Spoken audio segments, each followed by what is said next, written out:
Okay. SBE streaming, and then you and I, and then one other number. Alrighty. How are you this fine day? I'm making it. Doing pretty good. Very good. I had a Zoom meeting this morning for about 2 hours for another organization, and then this one came up after I got off the Zoom on this one. I thought I was going to relax the rest of the day. No rest for the weary, my friend. Yeah. You're doing well in your family? We're blessed. Yeah, we're blessed. Good. Amen. Amen very, to that. Very busy with work, and my wife's a vice principal, so she's at a Rockridge private Christian school, and she was very busy with that, and now the and she's doing all that remote teaching and administrating. Yeah, I've got some friends that are teachers, and they seem like they're busier in this situation than they were when they were actually in the classroom. Yeah. Hey, Bill? Yes. Hey, Glenda, what everybody can do with their kids all summer? We are being streamed, everyone. I think my wife would say, not my problem. Okay, you're live. We are live. Okay, PJ's on. Okay. Who else is on? Malcolm, are you on? Yes, I'm here. Kelly, you on?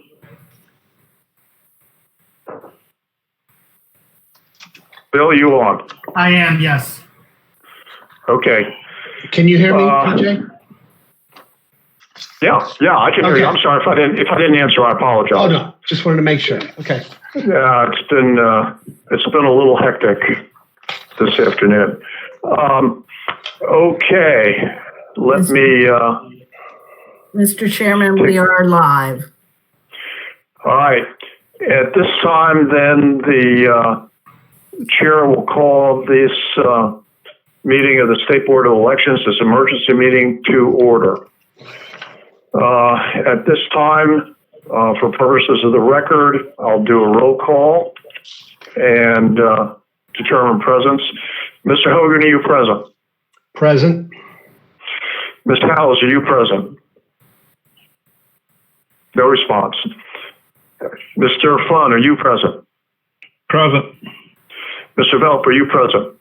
Present. And the chair is present. That leaves 4 members present, which establishes a quorum, and the chair so declares a quorum to be present.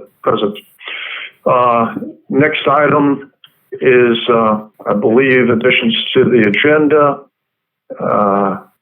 and I don't believe there are any. Does anyone have any additions to the agenda? All right. Next item. And I'm working off of some other document right now. There we go. Hang on.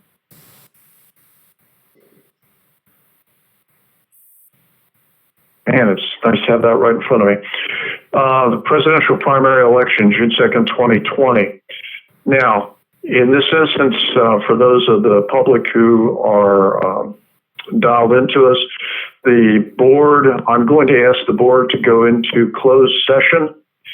And following the closed session, we're going to come back into open session and take any actions we believe are appropriate and finish off the agenda. So we will, in fact, be back. At this time, the board will now consider whether to meet in closed session 2, consult with counsel to obtain legal advice, and consult with staff on pending or potential litigation as permitted by Section 305B7 and 8 of the General Provisions article. Meeting in closed session would allow the members of the board to seek and obtain legal advice with the board counsel without waiver of the attorney-client privilege and obtain information from staff about pending or potential litigation. Before I ask for a motion, Andrea, are you present? Yes, I'm here. Okay. Board counsel is present, and are the administrator and deputy administrator present? Linda Nikki? Lamone. Linda's here. And Nikki's here. Okay. Okay. With that, members, may I have a motion to meet in closed session? So moved. Second. Second. Moved and seconded. All in favor say aye. Aye. Aye. Aye. Hi, Kelly. Hi, And sorry I'm late. no problem. The motion has now passed. Ms. Hallis has joined us. That makes present 5 members, and the motion has passed unanimously. The board will now meet in closed session in accordance with exemptions B7 and 8 of Section 3305 of the Open Meetings Act. So at this time, I would ask the council staff and members if they would move to the closed session, and I would remind the public that we will be returning. It's not our usual practice, but it will be today. We will be returning to open session. Thank you all very much, and we will see you in a short time.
Malcolm calling in.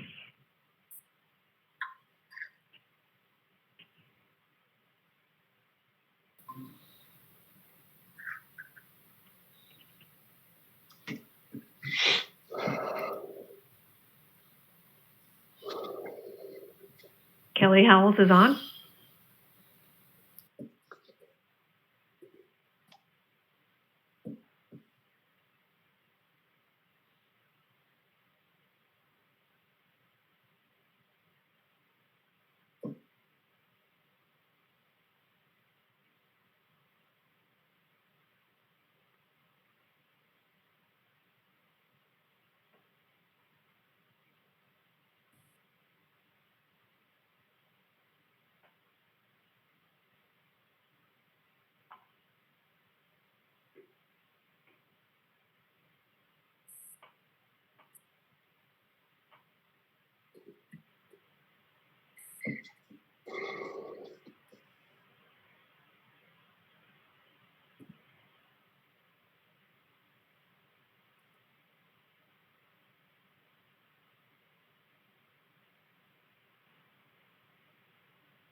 Okay, Mike is present.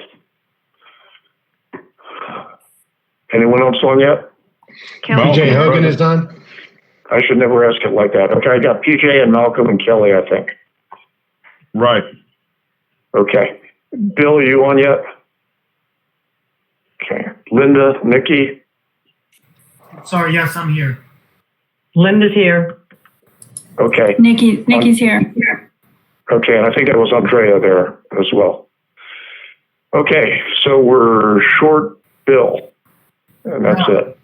No. Oh, you're here. Ah, Yeah. there you are. Yeah. Okay. And Andrea, are you here? Yes, sir. Okay. With that in mind, are we live stream? Yes. Okay. At this time, the State Board of Elections will reconvene in open session, and the subject matter of this meeting is the June 2nd election. And at this time, I'm going to ask Nikki to provide us the background for the issues that bring us together today. Nikki? Thank you.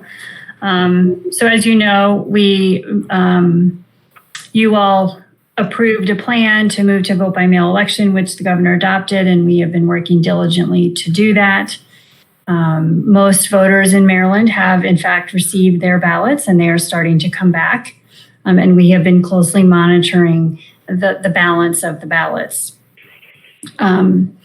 Baltimore City voters, their ballots started to receive over the weekend and have continued to arrive through today and the rest of the week. And we've been working daily, multiple times a day, with the United States Postal Service to ensure the prompt and secure delivery of these ballots, and have been just extraordinarily impressed with their level of commitment and sophistication to assist us with this effort. They have been using a combination of measures, including their traditional mail service, as well as their overnight shipping, getting the ballots from the different mail house locations to Maryland so they can be entered as quickly as possible into the local mail stream and delivered to voters. And again, those are in the process of arriving, and we are closely monitoring those ballots. In the case of Baltimore City ballots, we are disappointed that the vendor failed to deliver the ballots according to the schedule that we had laid out and failed to notify us timely of those delays. And so we are here today after having received requests from Baltimore City to increase the number of vote centers that they have from 4 to 6. You all previously set a maximum of 4 vote centers per county or jurisdiction in this case. And in light of the late delivery of the ballot, or the later delivery of the ballots being delivered later than we had planned, and asking that the board consider adding 2 additional vote centers for Baltimore City for the June 2nd election. Okay, thank you, Nikki. Board members, questions, comments, or thoughts?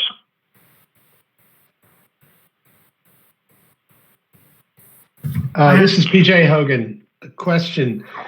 So we're going to consider an additional 2 voting centers for Baltimore City. And I just want for clarity, SBE also is providing additional drop-off boxes to the city. Is that correct? Yes, I'm so glad you asked. I meant to mention that. Yes, that we were able to get 10 additional ballot drop-off containers from the manufacturer that made the ones that we already have in state today. So our team, the procurement team, and Mary here and Shafiq have been working with them to get them here. And we expect them to arrive next Friday, which I believe is the 29th. So with their arrival and installation, that means there will be 15 ballot drop-off locations in Baltimore City, 1 in every councilmanic district, plus 1 at the local board of elections. So thank you again, PJ, for reminding me that I didn't say that. So they have 5 right now, 5 drop-off boxes. Are those 5 all in place, or about They to be are in place? They are in place now. Okay, so 5 in place right now, an additional 10 coming later this week, next week, right? For a total of 15, and then they've asked us to add 2 additional vote centers, which will be a total of 6. Okay. Thank you. That's all correct. This is Bill Velp, if I may, with 2 questions. Number 1, is the city, have they identified the 2 centers, and do they feel confident that they have the staff, the ability to train and prepare and have the staff for 2 more centers? They do. We've spoken with them several times today, and they have identified 2 locations that are available and they can staff. One is Northwestern High School on Park Heights, I believe that's Boulevard or Avenue, and Northwood Elementary on Lock Raven Boulevard. So 2 additional locations that they believe they can staff and are available. And my other question, thank you, Nikki. And my other question is on the 10 additional ballot drop boxes, do we have locations chosen for them, and are those locations under 24-hour video surveillance? So we did receive those locations today. We haven't followed up on all the details yet, but we did receive the locations today. I know that they have been working to get all those logistics in place for those additional 10 locations. I know we're going to make a motion. It would be important to me that we not sit a ballot box somewhere in the city and not have it surveilled in one form or another. And I appreciate that, and they are working to do that. I think the question before you today is on vote centers. Wouldn't they, again, correct point of information, wouldn't they also need did we already okay as many drop-off places? Did we do that at the last meeting? You did, that's correct. Okay. That's all. This is PJ Hogan again. On the 2 additional voting centers that you mentioned, Northwestern and Northwood, I apologize, I don't have a map in front of me or committed to memory. The 6 sites are at the sole discretion of the Baltimore City Board of Elections. That's correct. That's correct.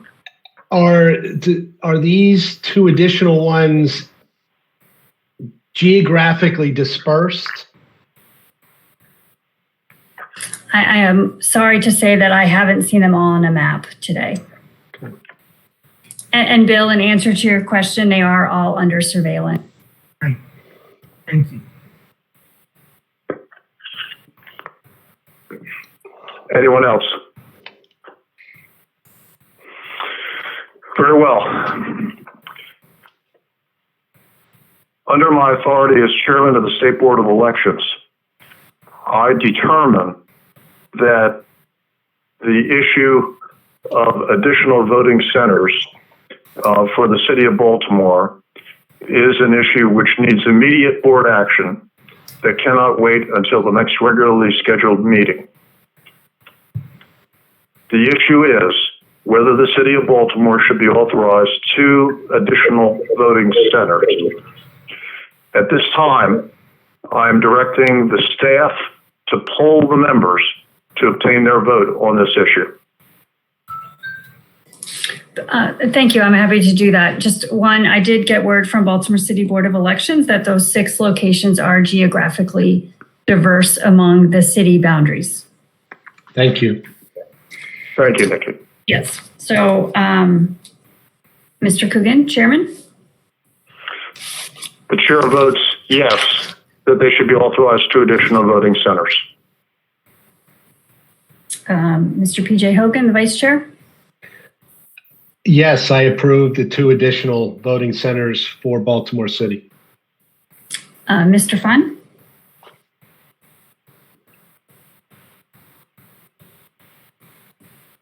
Sorry, I was muted. Yes, I approve the 2 additional voting centers for Baltimore City.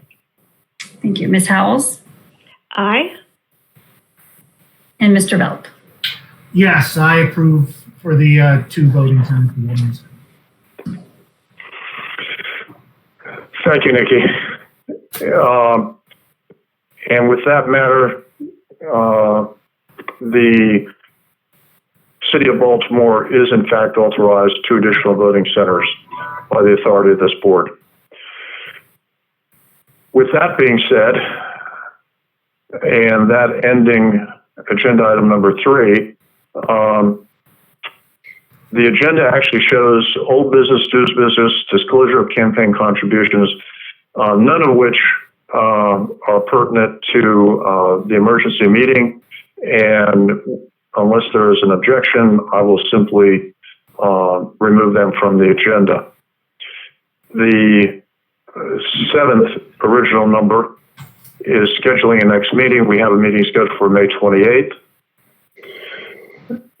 And with our emergency business being done and our next meeting already being scheduled, at this time, the chair would entertain a motion to adjourn. This is PJ Hogan, so moved. Second? Second, this is Kelly. Malcolm. Moved and seconded.